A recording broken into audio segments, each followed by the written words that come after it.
Before we begin, I must recognize and honor my dad and my mama. For it was COVID that nearly claimed Dad's life 3 months ago today, and it was cancer that claimed my mama's life.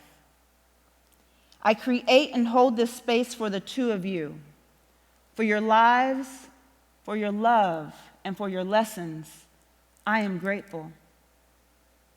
Now, to my fellow sister queens, to my brothers, and to everyone else gathered here today, I thank you. Thank you for bearing witness to the power of voice and agency of a Black woman. Thank you for going with me on this journey of radical self-restoration where together we will be transformed in and through nature.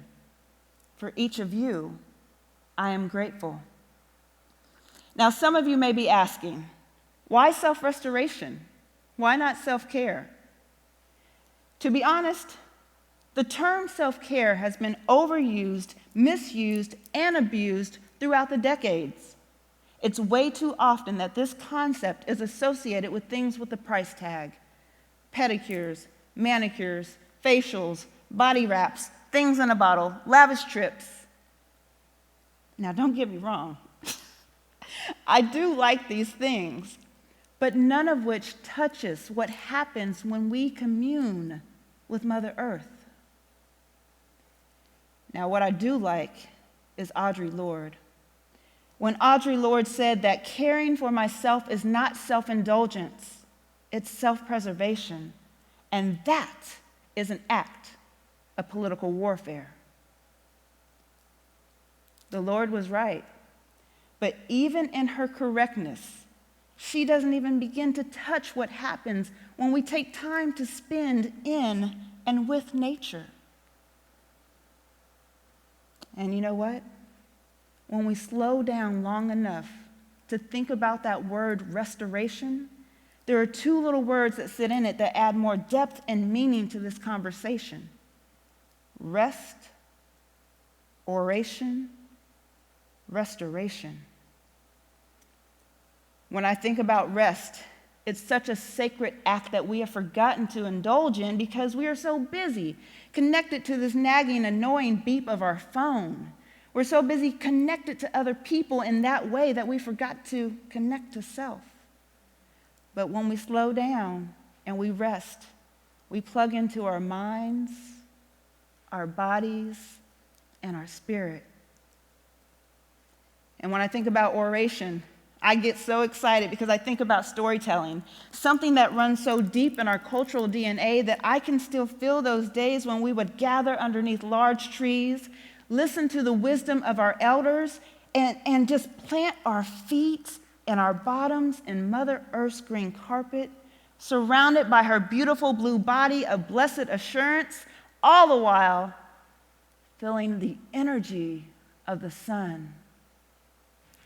It even reminds me of my pawpaw and the stories that he used to tell when he wasn't even realizing that he was telling a story. Like the time when we were sitting on the porch, him in his overalls, as usual, a plate of food in his lap, as usual, and out of nowhere, a firework zipped past his plate, and without skipping a beat, he said, "As long as it didn't touch my food." And he kept right on eating. Not a lot bothered Pawpaw, and that was a message that I would carry for years to come. But one of the most important messages that he shared with me would be beneficial when his daughter, my mama, would take that final breath from a 26-year battle with cancer. Pawpaw used to say, "Every closed eye ain't sleep, and every goodbye ain't gone." So yes, we're going on a journey of radical self-restoration, and there are 3 paths. They're all rooted in one word: connection.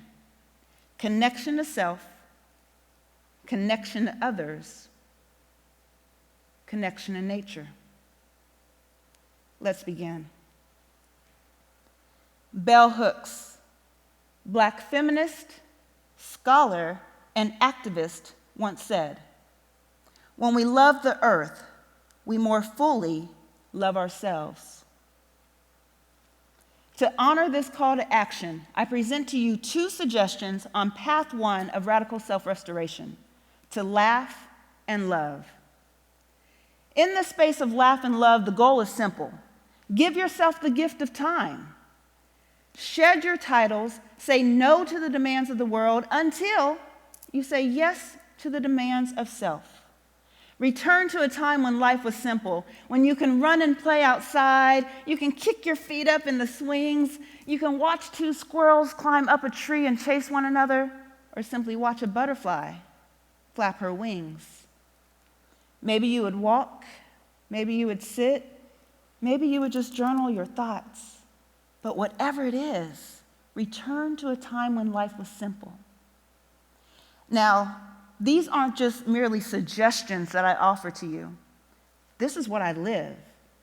Like on January 18th, 2021, when I was walking in the neighborhood and I happened upon this big, beautiful tree. She was gorgeous, y'all. She was tall, she was thick, her branches were wide, and her crown was on high. Gorgeous. And I was laughing because here I am in the street, cars are going past me, and I'm sure I look kind of crazy. Them looking at me looking at her, so all I could do was laugh. But you know what? That was my moment of radical self-restoration where I could connect to self, and that's what I did. But I also laughed because I thought I heard something. I thought I heard this tree talking to me. So I stayed there in her presence, and I was right. In that moment, I received her wisdom, and she looked at me, and plainly she said, "Chris, you are connected to a divine source of energy. You have been provided with enough nourishment so that you may grow tall and strong, so that you may spread your branches and that your crown sits on high, and that your roots run deep. And even though you may not always see me, know that I am there. When you grow, I grow. And when I grow, you grow." That was my moment. That was my message from Mother Earth to let me know that this journey of radical self-restoration started with self, but I'm rooted to something so much greater, something more than just me, which told me that there's a second path: connection to others. Alice Walker, womanist, activist, and scholar, once wrote, "It's so clear to me that everyone is to be cherished. I think that's what I get from the older Black women, that every soul is to be cherished and every flower is to bloom." To honor that call to action, I present to you 2 suggestions on path 2 of radical self-restoration: to cherish and cry. In the space of cherish and cry, the goal is to give yourself permission. Give yourself permission to cry. Give yourself permission to grieve. Give yourself permission to remove the mask. And my fellow sister queens, give yourself permission to remove the metaphorical cape associated with being the strong Black woman. Give yourself permission. Now, like I said, these aren't just suggestions that I'm merely throwing out. This is what I live. So that last day of Black History Month, 2021, I'm walking in nature in the Florida North Oak Woods, and I happen upon a tree. I guess you figured out by now, I have a thing for trees. But it wasn't her height. It wasn't her branches. It wasn't her crown, and she didn't have any of that. It was her body. I was connected to this beauty that was standing before me. And I heard her wisdom, but I wanted to do more than just hear. I wanted to feel her energy. So I took my moment. I placed my hand on her body, and I looked at her, and she was beautiful. On one half of her body, it was scorched. It was burned. It was dark. It was me. So we connected in that moment. I had my hand on her body and I closed my eyes so that I could feel this energy. And I didn't keep my eyes closed for long because I heard people walking behind me. I didn't know these woods, y'all. I had to open my eyes, had to be ready just in case. But no need to be ready. I felt a tap on my shoulder, and this man with pure sincerity looked at me and he said, "Are you okay?" I guess it did look kind of funny for me to have my hand on a tree in the middle of a trail. And I looked back at him and I said, "Yes, I'm just listening to her story." And he genuinely looked back at me and he said, "Can you hear it? What was she saying?" I looked at her and I said to him, "I can hear her pain story. I can hear her crying. But at the same time, I can hear her say, 'Thank you. Thank you for stopping to acknowledge me and to say hello.'" I could not make this up if I tried, y'all. That man walked behind me, continued up the trail, turned back and looked at me and said, "Well, hello." And he kept on walking. In that moment, as he walked off, I realized that path 1 was connection to self, and I felt that. Path 2 was connection to others, and that was through him. But also he took me back to my pawpaw when my pawpaw said that every closed eye ain't sleep, and every goodbye ain't gone. That goodbye was actually a hello.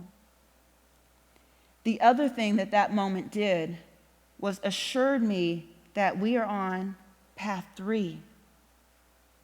Not just self, not just others, connection to nature. To return to bell hooks, she once wrote, "Generations of Black folks migrated to the North to escape life in the South, only to return home in search of a spiritual nourishment, a healing that is fundamentally connected to reaffirming one's connection to nature." Bell hooks. What she didn't know is that I moved to Florida on June 1st of 2020. I needed this spiritual nourishment. I needed this healing. In the middle of COVID, I knew no one and no one knew me. So I present to you 2 suggestions on path 3 of radical self-restoration. Suggestions that I live, I breathe, and I stand on to heal and inspire hope. In the space of heal and inspire hope, the goal is to be open. Be open to listen to the language of the landscape. Listen to the trees. Listen to the breeze. Listen to the sun. Listen to the moon. Sometimes you may even have to listen to the little crawling beauties of the world. They have a message for you. And I keep on telling y'all, it's not just talk. I live this. And on January 26th, I received a gift from Mother Earth where I had to listen to that language of the landscape. And that gift was this little cute, furry, black, gorgeous little thing. It was a caterpillar. And this caterpillar was crawling on the inside of our screen, and he was beautiful. And I wanted to keep him, and I wanted to raise him to become a butterfly, so I made a little home for him, brought him into our home, and I named him Jerome. Don't ask why I called him Jerome, I just did. So Jerome was in our home, and I wanted to make sure that he grew into a butterfly. But the last time I tried to raise a butterfly, it didn't turn out so well. So I wanted to make sure I did a much better job this time. But sadly, something happened. And it looked like Jerome was dying. But I didn't want to give up on him. I knew that if his life was going to be restored and if he was going to be healed, I had to put him back outside in nature. He had to be with Mother Earth to get that spiritual nourishment. I did just that. A few days later, I would witness the beginning of his metamorphosis. I would see the beginning of his wings.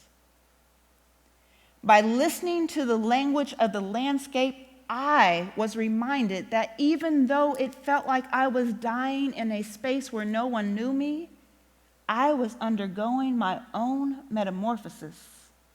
Each and every one of you here today are undergoing a metamorphosis, and soon enough, you too will flap your wings. Path 3. Now, I can't just leave you with that. We've gone on this beautiful journey together. But on this day, 5 years, 1 day ago, I watched my mama earn her wings. And she fought cancer for those 26 years, and she had 4 different bouts.